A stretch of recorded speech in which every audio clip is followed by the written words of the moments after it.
Yazi Karabo, kuyo yonke into esiye siyithandazele si-involve uNkulunkulu kuyo, siyicele nakuYesu. When it comes to relationships and marriages, abantu bavele baqonda baba clever gqithi abafuni nokuconsulta ezulwini kumnikazi owayidala into ye-relationships. Abafuni nix, abafuni ukuxelela, bazi nje into yoba siphethe kuthiwe sizi-head. Ayekekho icinga into yoba khawukuyobuza uba ke ndizawuba yi-head njani. Abanamdla ndikuxelele kangangoba some women like me, we gave up on this fairy tale yento yoba bayawuze bayi-understande ngenye imini. Siyekile siqonda uba hayi yona ke le ayizulungiseka le. Ayizulungiseka.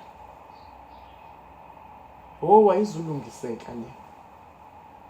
It will take i-heart surgery yangempela uba kutshintshwe inhliziyo yelitye kufakwe eyinyama ukuze behle bamamele izulu uba lithi babe ngabayeni abanjani emtshatweni. I-willingness ayikho ke kubo. Bafuna uzenzela ngee-terms zabo. Yabona ke kule family esi-adoptwe kuyo, umntu akezi ngee-terms zakhe. Kukho indlela sibhalelwe kwi-textbook, iBhayibhile besithe yi-textbook esizawuthestwa kuyo sonke. Sibhalelwe le textbook esizayi-explainelwa yile series ka-EGW yezincwadi eziyi-5, ezezimbini zichaza i-Old Testament, ezezimbini zichaza i-New Testament. Old Testament ngu-Patriarchs and Prophets, no-Prophets and Kings. U-New Testament ngu-Desire of Ages, no-Acts of the Apostles.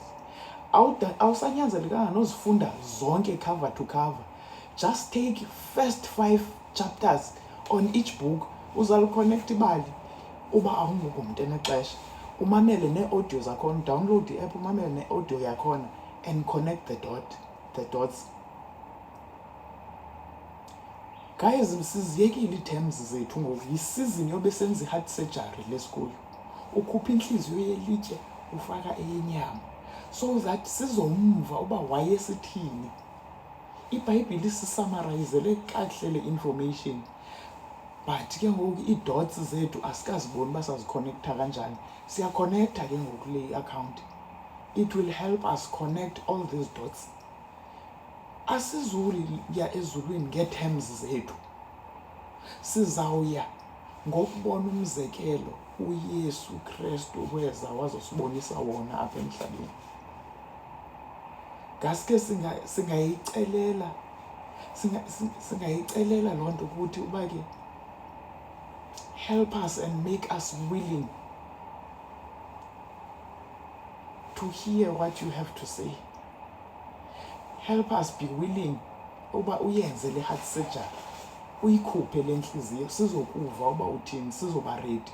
Kuba xa sifika kwi-finish line sonke sizi-siblings apha emhlabeni, sizawube sibonakala uba singabe ndawenye, sithetha ngokufanayo, sikhangeleka ngendlela enye, sinothando nokuba gentle okufanayo, and izawubonwa apha ebantwaneni. Abantwana bethu ngaba bazayibona and testify to it. Umntu akazutsho into yoba hayi mna noYesu ndimginye ngaphakathi. Yima sawuchazelwa ngabantu ohlala nabo.